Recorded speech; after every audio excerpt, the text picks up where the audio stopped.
ladies and gentlemen. This is your boy Marcus Norman from Gentleman Style Podcast, your host of the #1 podcast coming to you live in America. And today we have the infamous, the incredible, the stupendous Lauren and Nathan Price from Right Price Real Estate. And they are my special guests. They are my real estate brokers, and I love them to death. Oh my gosh. They have helped me transition. They have helped me with all my properties, every single one of them. And from A to Z, they have been just the most incredible, God-fearing, loving people, loving family. I feel like a part of the family. And working with them has everyone feels the exact same way. They're knowledgeable. They know what they're doing, and they want to help. They really are the most impactful couple that I have ever met. And oftentimes when you connect with people, you it's that gut feeling. And from day one, it's been just a blessing to just, I felt good about them. And to this day, they still continue to serve. They still continue to help me grow and help others grow in their local community. So Mr. and Mrs. Lauren Price, where are you in the world? And how long have you guys been in the business and in the real estate industry? Oh, well, thank you for the fabulous introduction. I'll just pay you later, okay? Well, currently we are in Chesapeake, Virginia. We ourselves are actually getting ready to move, though. We are going to be in Virginia Beach, Virginia, but we service all of Hampton Roads. So Virginia Beach, Norfolk, Chesapeake, Portsmouth. We'll go to the other side of the water, too. So we're all over Hampton Roads. For business, we actually just reached our 7-year mark. So Nathan jumped into real estate first, and then I joined him. Yep, and then I joined him 2.5, almost 3 years ago. So that's when we formed the Right Price Real Estate team. So we've had that going now for a while. But yeah. Teamwork makes the dream work. Love it. And what's the average number of homes an agent typically sells, and how I know you guys have exceeded it. How much is the average agent doing sales and closing sales? The real estate statistics are actually pretty sad. The average agent sells 3 homes a year. 3 homes a year. 3 homes. Mm-hmm. So that's kind of sad, and that's why I always tell people, when they're talking to a potential agent, to not necessarily ask them how long they've been in the business, but ask them, how many homes do you sell a year? Because if I was like going to, a personal trainer, and they told me they only worked out 3 weeks out of the year, I'm probably not going to take advice from them. Probably going to go to the guy that's in the gym every single day, 3 days a week kind of thing. But yeah, the statistics are bad. Yeah. And I think part of that is so real estate's a really easy industry to get into, right? So it really doesn't take that much to get into it. But it is a hard industry to stay in. It really is. I think that people see things like, the house hunters, where it's, you go show somebody 3 houses and then they put in an offer and you're done. Woo, I can do that. And they don't show all the back end stuff that goes on. And, the fact that it's not really 3 homes, that it's more like 30 homes sometimes. But it's a lot more involved in that. But yeah, the numbers are pretty bad, and some of that too comes to a lot of agents are very transactional. Their focus is, all right, I got this person, let's get them to buy a house really, really quick so then I can move on to the next person.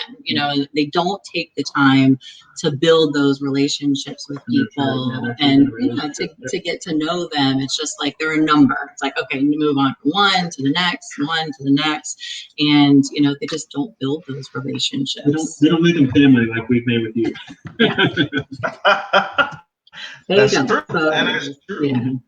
And I think that's kind of what has set us apart, is that we do that. We don't, we don't rush anything. It's a big decision for anybody, no matter what the price point is, whether you're an investor and you're buying a $60,000 house that you want to flip, you got to make sure that's the right one. Or if it's somebody that it's a residential home where it's 150,000, or if it's, you know, a $750,000 home, it doesn't matter. Like, we're going to give you Big the money.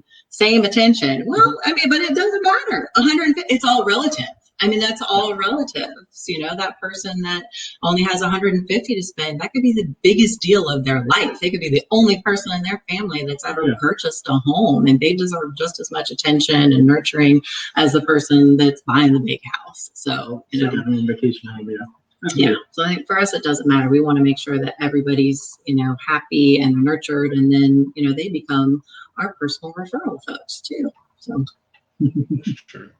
Your own mini agents, and you guys do what side of the business? Can you just help me buy a home? Can you help me sell a home? What's the connection? Can you help me with both sides of the coin, and what does that look like? Yeah, typically we actually end up kind of doing both. A lot of folks will come to us, they have a home to sell, and they're either downsizing, you know, kids have left the nest and they've got this big house they need to get rid of, or vice versa. They're starting a family and the house is too small and they, you know, want to get a larger house that suits the family. But yeah, we definitely can help with both. We work with folks that are investing like yourself that want to make, you know, make their money move a little more for them. You know, we joke, we call it mailbox money.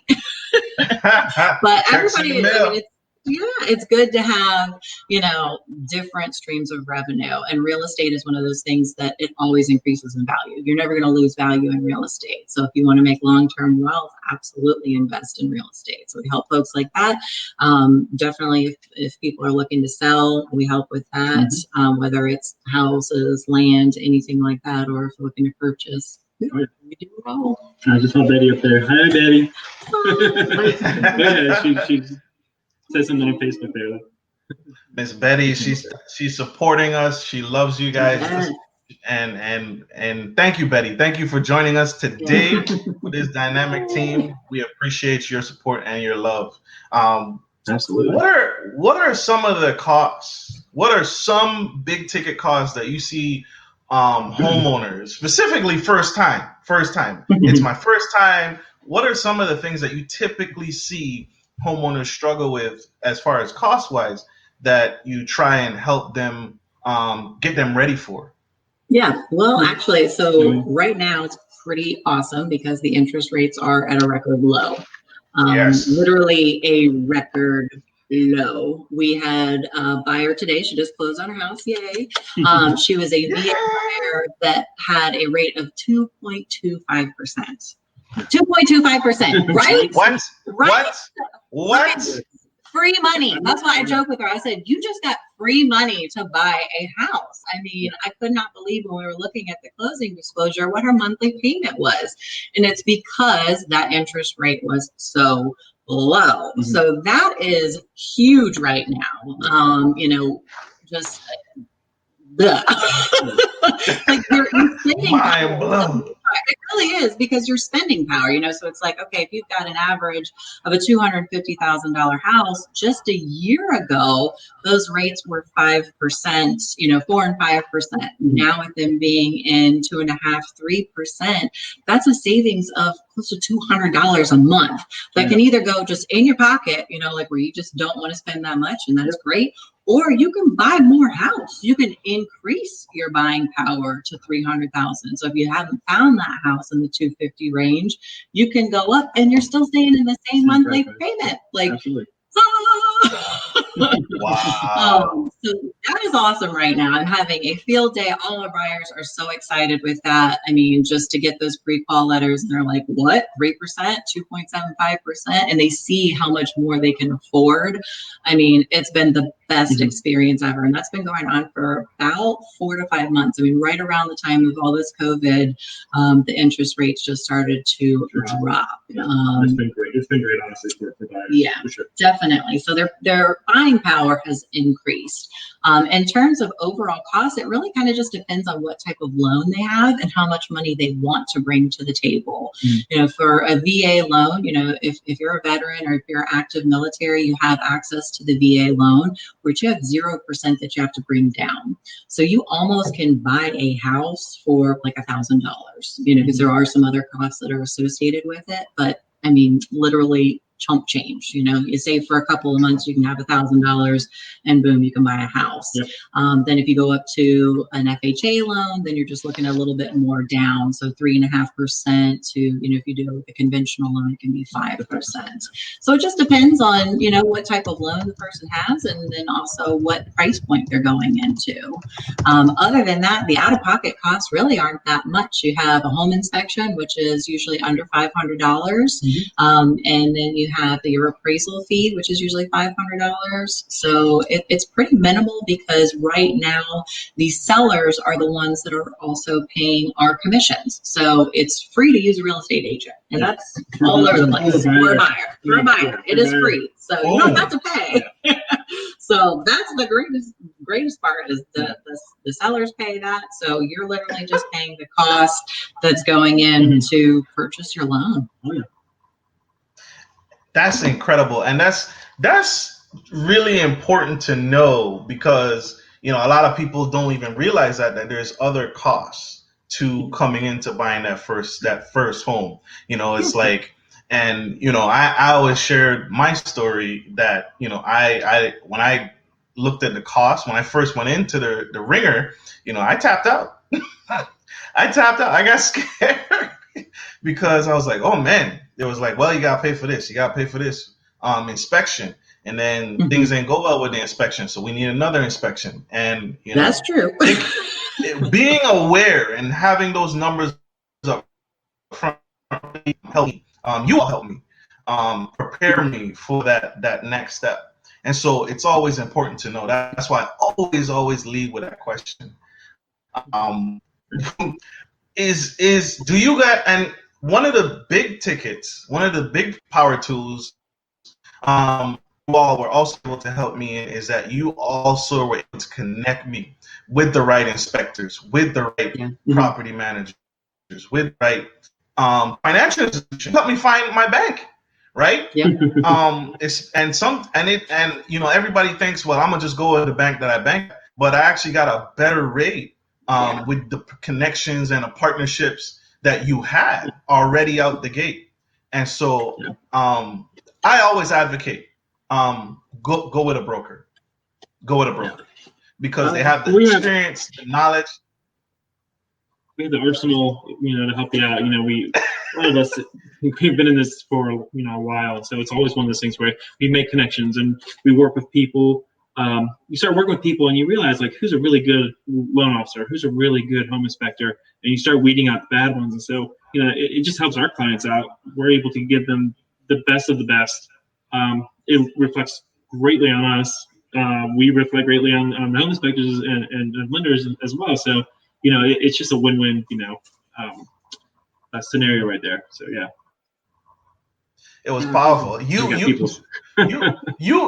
have people. You all were like Batman or Robin. I swear. Like you got a utility belt. Like what you need, Marcus? And here comes the boomerang, right? I got a window guy. You need a window guy. You need an appraisal. You need you just had a quiver of just endless. Oh, yeah.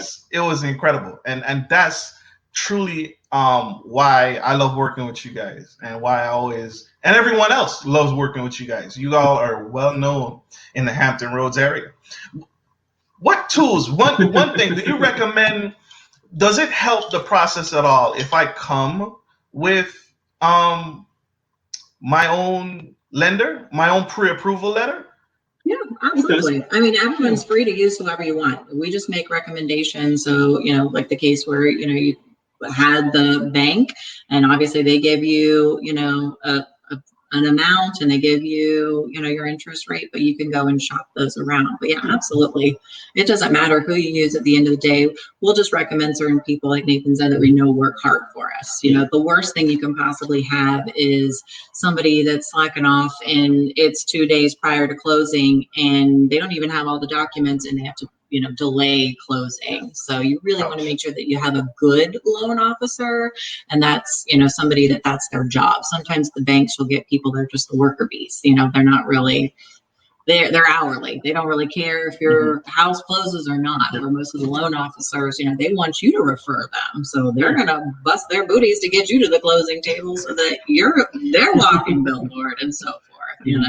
So we typically like to work with locals too. And, if we ever need to go hunt somebody down, we can knock on a door and say, where's this closing? We haven't had to beat too many people up.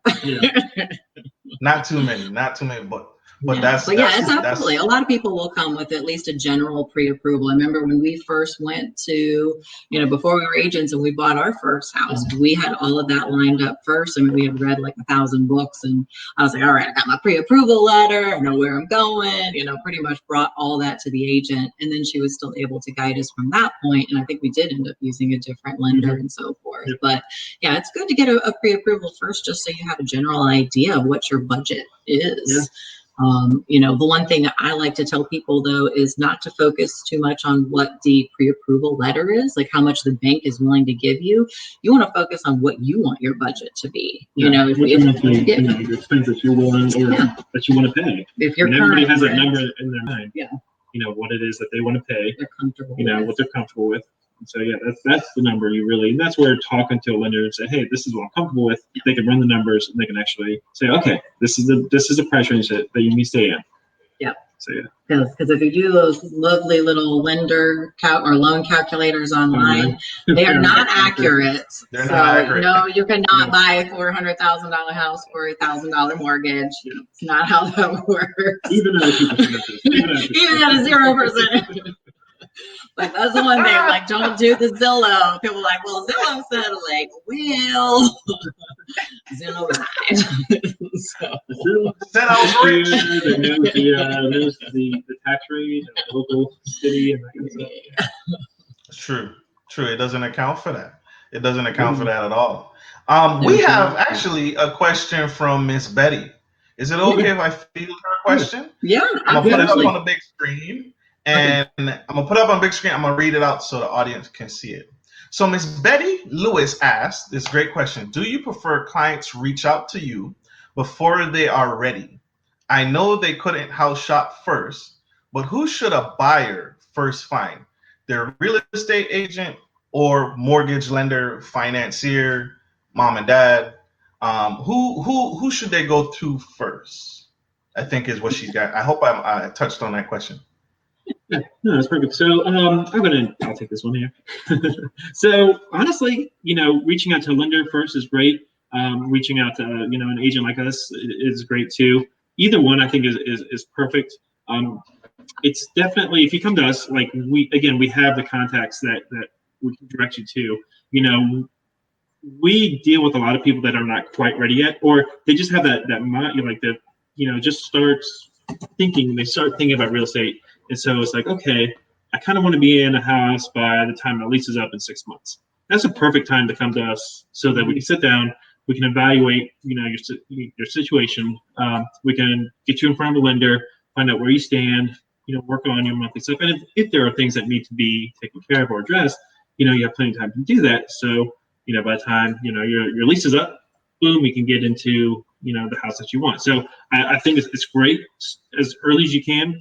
Talk to an agent, talk to one of us, give us a call. We'll get you to the right people, obviously, but really, it's really your own preference. It's really the buyer's preference on whether or not they want to start with a lender or start with an agent first. But one way or the other, they're going to talk to one of us. Yeah. But definitely getting an early start is good, like I said, because sometimes people won't realize how long it takes. So like Nathan said, if you've got a lease that's up in August, you're not going to want to start in July. You actually want to start closer to April, May, June, just so it takes time. If you don't find the house right away, or loans take at least 30 days, there's just a process. So I like, at least if it's 6 months, great, we can sit down and say, all right, this is our timeline. Starting April, we'll start going out and looking at houses so we can get something finalized by X date. But so kind of, but early is good. That's true. Earlier the better. Earlier the better. So it just has to come in the market and say, I want to go see this one right now, and then we're scrambling right before, and you come to find out this is your dream house, but you can't qualify for it. I mean, that's the worst thing. We've had clients that, heartbroken because they see the house, they love it, they want everything about it, and they can't get qualified. So sooner the better. Talk to us. We'll get you set up with the right people. Perfect. Did I answer it, Betty? I think so. I think Betty gave us a thumbs up. There we go. She is chock full. I think Betty's been excited about this. She has another one. She's putting me out of a job here. I am fired. So I love this question. She says, what are some red flags clients should look for to know the agent might not be the best for them, or might not have their best interests at heart? So you just touched on what are the things to look for. What are some things to keep out for that are red flags or no-nos, or like stay away? I would say like the availability, the response time. If you're reaching out to an agent and they're not responding to you in a timely manner, that's the first red flag, because I start to question, how hard are they working? Are they part-time? Is their focus somewhere else? I mean, we deal with this with trying to reach agents sometimes to show homes. I mean, we'll reach out to try and show a house and I can't get a response for a day. And it's like, okay, what are these people doing? So you want to make sure that you've got somebody that as soon as that house comes on the market, they're there to show you the house, or especially if you're selling the home. I mean, how important is that you've got an agent that's answering the phone to a listing showing, your house, somebody wants to come show your house and the agent's not answering their phone to approve that showing. That's a big no-no. So, if you're trying to contact someone and they're really slow, I would just run the opposite direction, unless they come back with, I was on vacation. But even when we go on vacation, we've got somebody there. There's always one of us to reach. I never want anybody to feel like they can't get a hold of us. The other thing, if they start to feel pushy, I'm sure you mean that looking or going to see a house that maybe they don't want to take a look at. Sometimes it's good. Don't get me wrong. Agent recommends a house. We've had that happen where just off of our recommendation, we're like, let's go check out this house. It wasn't on your list. Let's check it out, and they love it. But yeah, if you're like, I don't like it, but your agent is really pushy and wants constantly trying to, just go on with it. You can always sell in a couple of years, and those are definitely big red flags for sure. Yeah, trying to push you in. If you've given specific parameters of things that you're looking at, and they keep showing you the opposite, probably not good. But I would say that just if you can, like you said, you can usually feel a connection with somebody right away, and you can tell if their heart's in it, if they're asking you the right questions. I mean, they should be asking you, like, okay, one of the things I always ask is, all right, fast forward 6 months. You're in your house, you're in your dream house, you got friends over. What does that look like? You just want to take that time to really figure out what that person's looking for. So if you have an agent that's not taking the time to really talk to you and figure out what it is that, you're looking for, that's a red flag. They should be asking lots of questions. Yeah. If you're having to be the one to constantly provide all of the details and there's no questions being asked, that would be a red flag to me as well. Yeah. Perfect. That's powerful for me. One thing for me, I'll add my caveat, and again, it goes back to you all, is knowledge. Nothing frustrated me more when I would have a question and buying my first home, and my agent just didn't know, and I don't expect them to know everything, right? Yeah. But knowledge, the expertise, and just saying, oh, this, I remember I looked at one house and it had a tank in the basement. And I asked, what? I said, what is that? And, 'cause I'm thinking the city provides the water, but actuality, the house was still on a tank, septic tank system. And the agent couldn't help. There are some parts in Suffolk, some remote areas in Suffolk that still had potable water, and they weren't connected to city water. And the agent couldn't help me figure that out. And so that just messed me up, because the first purchase, the first buy is so crucial. And when I left and I found you all, you were knowledgeable. That's a big ticket item for me, is knowledge. You knew what's common in the area. Oh yeah, this is normal in this part of Norfolk, or this is normal in this part. Like, you see a lot of brick housing in Norfolk, or Old Town, or Portsmouth, and you just knew your market. And so that's a big ticket item for me. And that kind of speaks to that, your question earlier about how many, houses does a typical agent sell.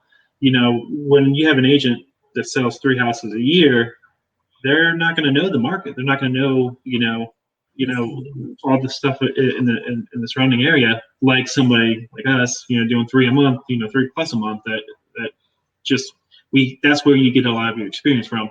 On top of that, we also, our brokers are actually really, really knowledgeable. I mean, whatever we don't know, we have the support behind us that we can go to. And I mean, big shout out to our brokers. They, I mean, I can't speak better words for them.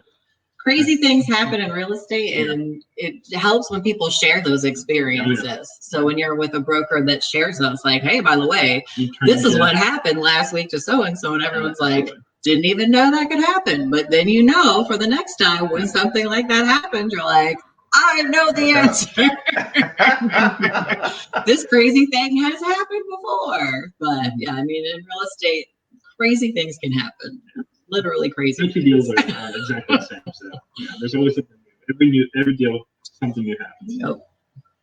That's true. That's so true. Betty has one last question, and then I can get my job back. We love it, Betty.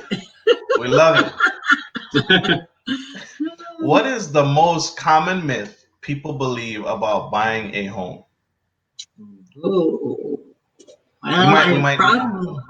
Yeah, I don't know. I'd probably go to like what they see on TV again. Like, if anybody's been watching HGTV, especially for first-time home buyers, they see these guys go in with like the asking price, and then they go in like 30 grand below, and I'm like, that is not how this works. I mean, that was great. Like, I want you to get the best deal too. Like, I am on your side. We're going to milk them for everything that they possibly can. But you are going to insult this poor person if you want to go in 30 grand below. Like, that did not work. So they see it on TV, and then it's like, okay, that's what I want to do. Like, They're talking about me. They're talking about me. I watch a lot of HDTV, and I tried it. I tried that tactic, that method, and I said, let me, I was talking to you guys, and I'm like, all right, what kind of offer we gonna make? And I said, I think the house is like like 270. And I wanted to lowball him. Like, we're gonna lowball him. I said about a cool 150. And then it was like, no. But it was because of all that television. yeah. I had watched too much HCB, and I was like trying to like just lowball the seller. Like, Marcus, we're gonna insult the homeowners. We can't put that offer out there. Yeah. So they're talking about me. But everybody sees it, and it's because, depending on the market that they're in or whatever. I mean, again, it's TV, so who knows what goes on behind the scenes. But it's like, this isn't the tropics, these are houses that are selling quick, and especially our market right now. Like, we're in a tough market because of COVID. There is not enough housing to go around. We were already in a housing shortage in Hampton Roads before this all started. Now it's even worse, between, less sellers wanting to list because of germs and all of that. I understand they don't want to have, people in. And yeah, uncertainty of jobs, people that may have wanted to sell, and then now, there's a lot of uncertainty with their jobs, so they're not. So we are in a housing shortage. So when a house goes on the market that's priced right and is in good condition, it's going quick and it's probably going to go over asking price. So there really isn't room for that. Let's go in 20 grand below. Like you're going to be like number 8 on the list. but it's honestly, it's a perfect storm. With it, because yes, great time to list. Sellers are getting more money for their houses, as much as possible. But buyers, with the interest rate are so, being so low, they're saving so much money. They can actually go in over asking price a little bit and still get a great house. So I mean, the market we're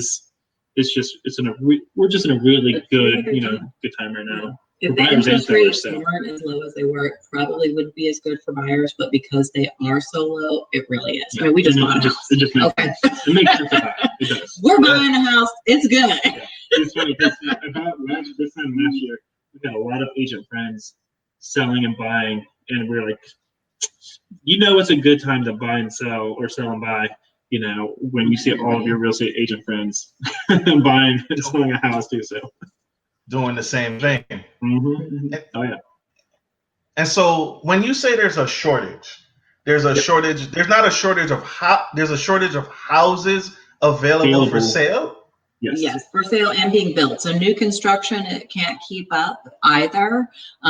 Most of the builders are behind and they're at max capacity, as well as there are not enough resale homes being listed. So there are more buyers in the market than there are sellers. And some of that is definitely because of the interest rates. So you need people to sell their houses, basically. You need inventory. We're out of inventory. We need inventory bad. Okay. And a person. So a really good scenario is a person 2 years ago they came to us and they said, "Hey, I've got a house that I want to sell for $200,000. I owe $180. They're going to break even." Just 2 years ago, they were going to break even. Now in this market, we can get them. I mean, just 2 years, we're talking anywhere, 200, between 225, possibly even up to 250. Yeah, that's 2 years of equity that you can, get back. I mean, that's like 50 grand of equity that you're getting within 2 years. That's unheard of. So. And they're selling quickly. And they're selling fast. Yes. Again, if they're priced right, marketed right, and in good condition. So that's where we can help. Wow.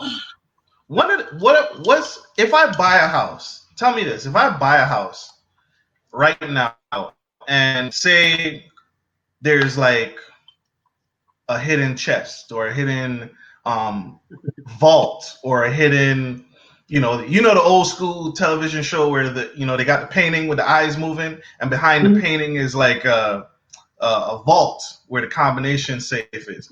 What happens with that if I buy a house today because of the shortage and the owner's trying to rush and sell and he forgets his safe? Do I have to call him? Is the deal void? What happens? Nathan's still waiting for this to happen. Nathan's like waiting to open up a wall at one of our houses, and there's a treasure chest in there. So you're just gonna get his hopes up now more, and now our new house is gonna have a bunch of holes. So, technically, I think the way the law is once you buy it, it's yours. It's your property. It's your house. Is it the right thing to do?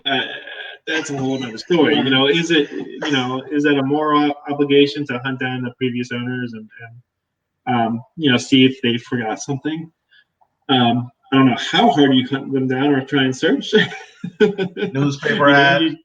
You just like look, maybe make a phone call like, oh yeah, it's a person that lived here before is still alive. No, they're not. Okay, good. So.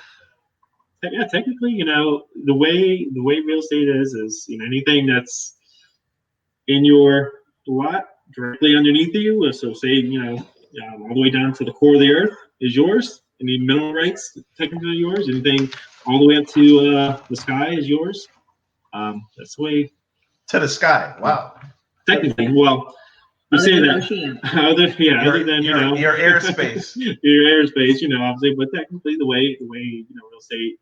In our country is written, you own the rights to everything directly above you and everything directly below you. So someone can't fly a drone over my house. You can't fly a drone over someone's house.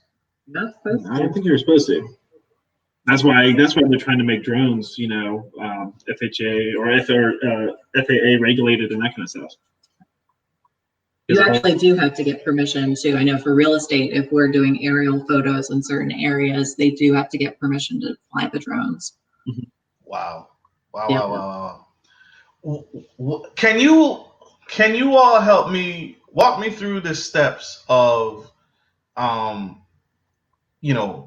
the closing portion where we've figured out the house, we figured out what we want, we like it, everybody likes it, the kids love it, the dog loves it, it got the acreage, it got the fence.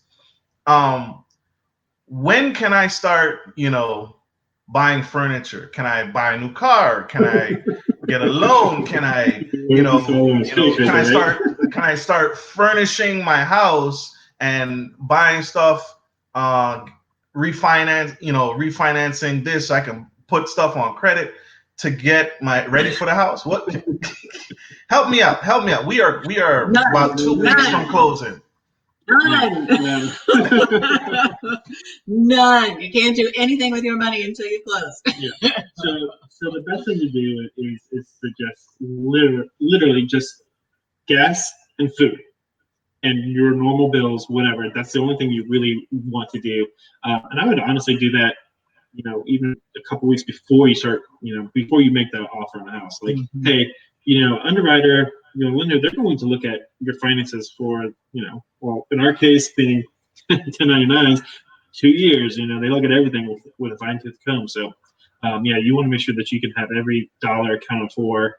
Don't want to be racking up credit card debt or furniture, credit cards or any of that stuff right before closing, for sure. Absolutely nothing. Yeah, that's the biggest. I mean, it's a joke in real estate, but yes, people have lost homes over things like going and buying furniture, because all it takes is then they look at what's called a debt to income ratio. So how much debt do you have versus how much income? All of a sudden you've got this credit card or this car payment that changes your debt to income ratio. You're no longer approved for that loan. You can no longer buy that house. Yep. So you don't live in that car that you just bought or that furniture that you just bought. So no big purchases should be made prior to closing. Once you take possession of those keys, you can go buy whatever your heart's desire, but nothing. So you said about, not just the 30 days to closing, but a little bit more. Don't, get any new credit. Don't apply for any credit cards. Don't, purchase. Instructed by your lender. Yeah, unless you're, if you're working with a lender, and that's what we said earlier, reaching out to a lender earlier is good. Same with us, about 6 months, reach out to the real estate agent and the lender so you can form that plan. And they'll be able to look and say, if you just don't have a lot of credit history, they may tell you, at that 6 month mark, go ahead and pull out a credit card, and pay it off or do some different things to build some credit. But I would not do it unless it was specifically instructed by the lender. You don't want to go and pull out anything. You're trying to be smart about things. When you have higher credit or higher debt to income ratio, guess what? It looks like you may not be super responsible with credit, so your interest rate could be a little higher than somebody that has a really great credit score and is really responsible with with their credit. So that's why I say you want to have these deliberate things that you're planning out, obviously, before you buy the house. Absolutely. Look at that, y'all. They are spilling the tea today, right? It's more than just real estate. That's why I say they're the power pack couple. You're getting real estate, you're getting some finance, you're getting some money management tips, you're getting some budgeting tips, the whole thing. They are the whole package, y'all. They're not going to lead you astray, and they're absolutely going to take care of you. They've taken care of me for years. Sometimes I'm a therapist too. Some counseling. That's true. They helped me. I'll share a story. They helped me. We went a year to buy this house. A year. They put up with me for a year, y'all. And right when I was ready to quit, went to one bank, and the bank is like, "Yep, I got them. We gonna get to close. Week, 2 weeks out. Oh, closing fell through. Financing fell through. And a year of pushing to find the right property.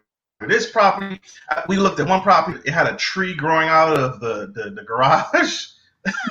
So the bank, when we were like, Nathan was like, Marcus, you go with that, and I was like, yeah, I can make that work. And the bank saw the property and they were like, no, we will not finance that.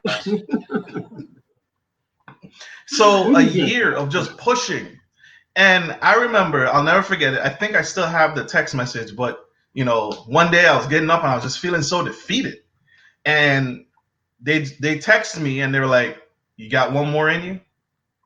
I think we got this. We got one more round. You got one more round for me." And they just encouraged me, and they didn't give up on me, right? They didn't give up on me, and it wasn't pushy, right? Remember that they weren't pushy, because we don't like pushy, but they were loving. Right? The kind of love you would expect from family, to say, Marcus, this is a good thing. Family isn't going to lead you astray. And when you trust someone like them, like how I trust Nathan and Lauren, it didn't come from a bad place. When you know someone's heart, it's not from a bad place.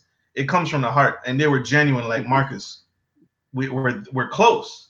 I feel it. We got the next one. You got one more round in you. And I kept pushing, and we did it. And when we closed, oh my God. But I wouldn't have made it without them. I wouldn't have made it without their encouragement, their upliftment, and they sticking with me even when I gave up on myself. Right? So that's what you get with Lauren and Nathan. You get the whole package. Betty, we stirred up the pot with Betty because she has more questions. So we're gonna do. Do we need the Betty show real quick now? No, we just need Betty on a three-way right here. We need to have Betty. We're gonna get on the next episode. Yes, she wants in, y'all. But is it okay if I post her question here? Yeah, it's a long one. So she said, I lied. I have another question that Marcus made me think of. Once you get to keep what's inside. So what happens if you buy a house and you discover a major home issue that wasn't disclosed? Does the buyer have any options or protections, or is inspection your only shot to recover repair costs? Really, really good question. Yeah. And I think she's touching on the contract more so. What protections are in that contract when you make that offer and it gets signed by everyone? So yeah, that's her question. You want to put it up first thing? Well, I mean, we'll tag team it on it, but I will say it's very subjective to everything. So there is no, with real estate, sometimes there isn't an answer that's the same for every situation. So it's always going to kind of, it's situational. So we'll kind of. I'm going to caveat that. We are not real estate attorneys. If you feel that is something that has happened, it's very smart to work with your real estate agent and a real estate attorney to see what your obligations or your repercussions and stuff like that you can do. Now, Virginia is a state where sellers are supposed to disclose any what's a term to manage latent defects. Yeah, so things that are not easily found. So the latent defect could be something that's just been hidden, covered up, that a home inspector would not find. And so there you would have an issue or a reasonable cause to say, hey, you hid this from us, you hid this from our real estate agent, and you hid it from your real estate agent, because that's the other thing too, is did their real estate agent know it? They know it. They're supposed to disclose. They're supposed to disclose. So it is one of those things where if it's something that is a hidden defect that is not easily seen, it's supposed to be disclosed. Now, the other side would say that Virginia is a buyer beware state, and there's a lot of disclosures and a lot of due diligence that you're supposed to do. Obviously, like getting a home inspection, and so it is very important to get a really good home inspection. Again, if it's something that's hidden that they would never, come across with a normal home inspection. And our home inspections in the state of Virginia are not, very intrusive. They're what they call a non-intrusive home inspection. A lot of it's visual. They put testers on outlets and make sure windows work, but they're not going to open up a wall to see if it has knob and tube wiring. If they can't see it right there. So you got to be careful, obviously. The best thing, I think, like we said, is if that is something that was a hidden defect that was not disclosed, wasn't found from a home inspector, that could be something where the seller could be at fault. And I would definitely talk to a real estate attorney about that. Now, if it's something that was missed that should have been caught by the home inspector, if you had a home inspector that didn't do their job, then that could potentially fall under the home inspector, and they could be held responsible for it. If it's something that pure, simple bad luck happened after you took possession of the home, when you're dealing with older homes, things happen. Stuff can happen if it just was general bad luck and a pipe burst as soon as you moved in and everything was completely fine prior to that.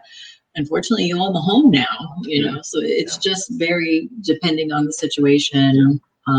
But most of the time, like Nathan said, if it's something that should have been discovered, and was missed, there are ways to have it resolved. But yeah, that's why we use real estate attorneys. So definitely to be able to, fight for you if that is an issue. Absolutely. Love it. And I will add one last caveat. Yeah, good question. Thank you, Betty. That was great. I will add one last caveat. One of the things, again, Nathan and Lauren helped. They had a very, very detailed home inspector. So, just like they said, he had a moisture detector. So he would go around and he would put that on the walls to detect moisture that was even painted over, right? So that's what some homeowners will do. They'll paint over a dilapidated wall to make it look fresh and brand new. And the moisture detector picks up that moisture, that condensation, that maybe he had a leaky pipe behind that wall and it stained that wall. He got in the crawl spaces, right? And he was able to crawl under there and look for and found some rotted wood, so that connection that Lauren and Nathan had with that very detail-oriented home inspector saved me probably hundreds of thousands of dollars. Actually, to make sure. No. Probably because of the home inspection, right? Yeah, and a lot of home inspectors, whoever I probably would have found, I would have probably taken their word for it. But because Lauren and Nathan already have the years in service and the partnerships with someone who's that detail oriented, he helped me walk away from a lot of bad houses that I probably would have gone for at the first sight.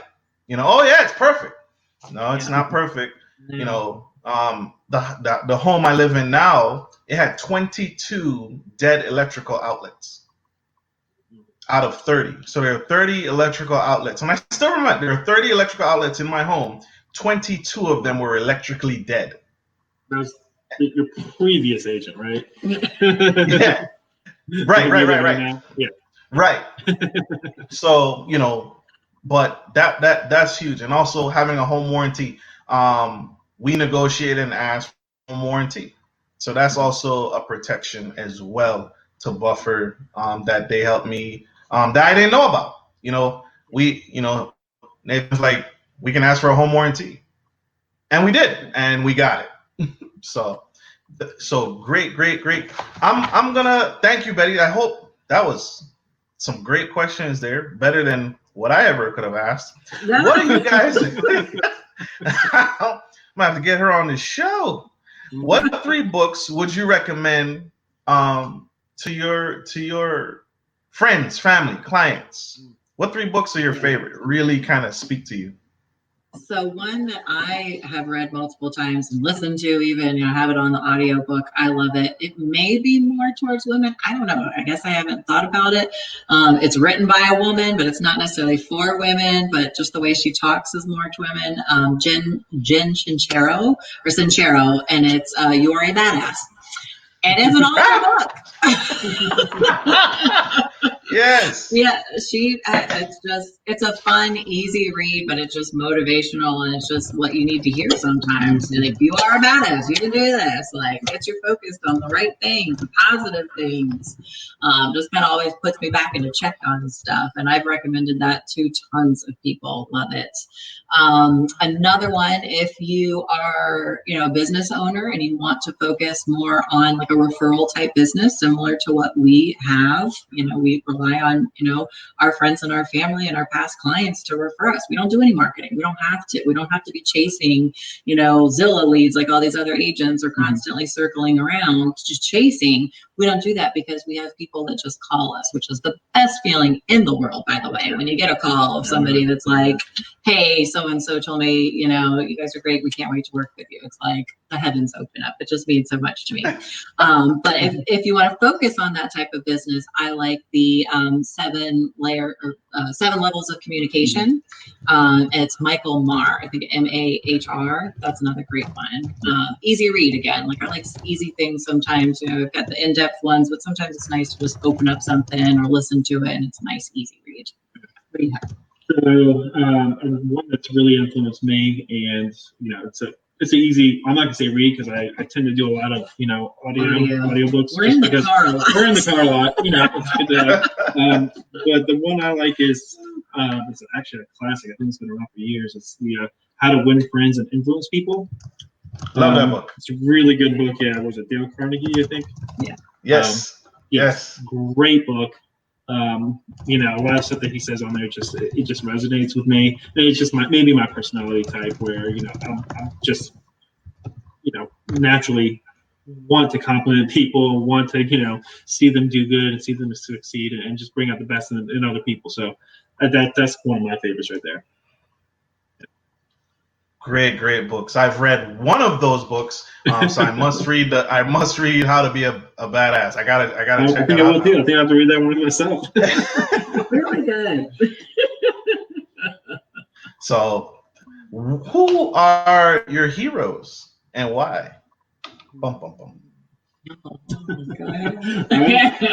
I'm going to get some brownie points here. I'm going to say that Lauren is my hero. Yes! Great job! She honestly, great job. She inspires me. She I would have to say, makes me wake up and want to be a better spouse, better father, better, entrepreneur. Like, she just pushes me a lot, probably more than, anyone else. So, and she's a super mom. So, we've got 2 great kids. She comes home, we're both out there working. We come home, we watch the kids a little bit. We, cook dinner, get baths. So, she's super mom. Couldn't do this without her. I could, and I did, but not at the level that we're at now. And I think this, attributes, to her coming on and really just laser focusing our business and setting up a business plan for us. So there's Lauren. She's my hero. I can't really top that now. You could say that you're your hero, right? But then it's cheesy. Yeah. I have lots of heroes. No, there's been tons of people that have just influenced me in my life. I'm thankful for every person that's, been in my life. I try and learn something from everyone in every situation. And I feel like everybody's their own little hero in some way. Everybody goes through trials and tribulations. And when you get over that and you learn from it, you're a hero. So, yeah, there's lots of people. Well, you all... Marcus, you all are mine. You all are mine. You all are definitely my heroes. I follow you profusely, and I support you in any way and every way that I can. And I just love you guys to death, and I appreciate everyone for me, and look forward to a future. Bright, COVID-19 free future. Yes. Maybe do this next time in studio there. That'd be great. Can't wait for those days to go back. Yes, I can't wait. I'll probably save it for the next show. I just like this pandemic has affected so many people, and just so many companies, so many. It did something to me to drive by Golden Corral and see their doors shut. Oh, yeah. That's a place that's a parking lot that's typically always full, and to know that they've closed their doors down because they can't operate without meeting the governor's protocols for sanitation. They can't. There's no way. It's a buffet. There's no way to sanitize enough, and so they can't open up. They can't actively open up, and that's is unique. I never thought I'd see that in my lifetime.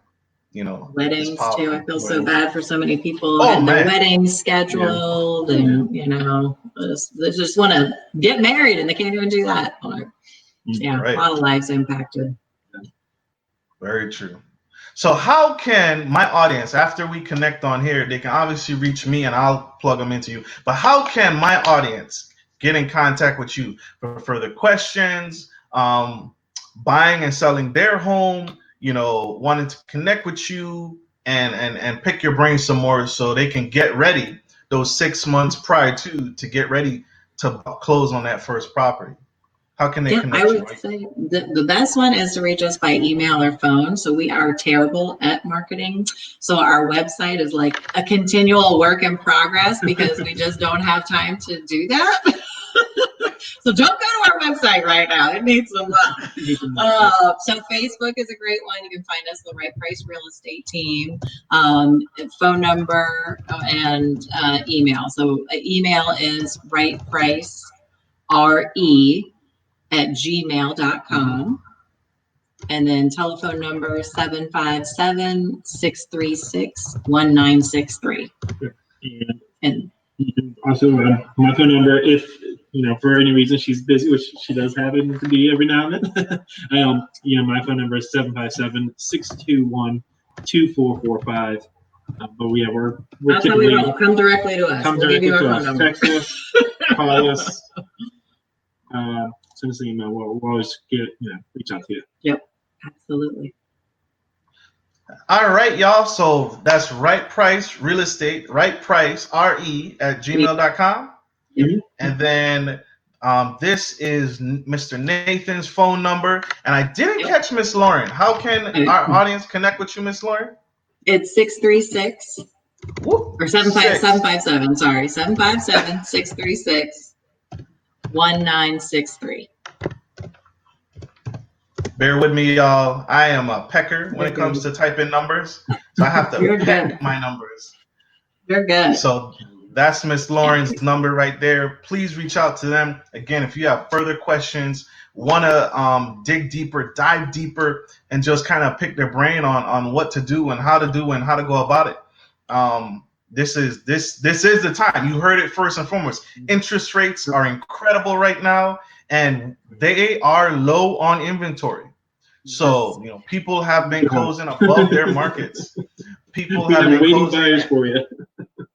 We literally have buyers waiting. We send out letters now because we're on such a shortage. So we'll actually send out letters to neighborhoods for our buyers, just trying to find anybody that's off market that wants to sell. So we need some houses.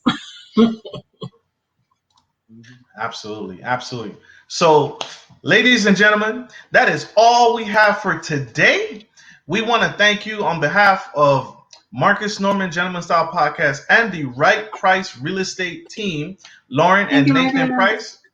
We appreciate you. We love you. On behalf of my audience, from me, I love you guys. Thank you for joining us today.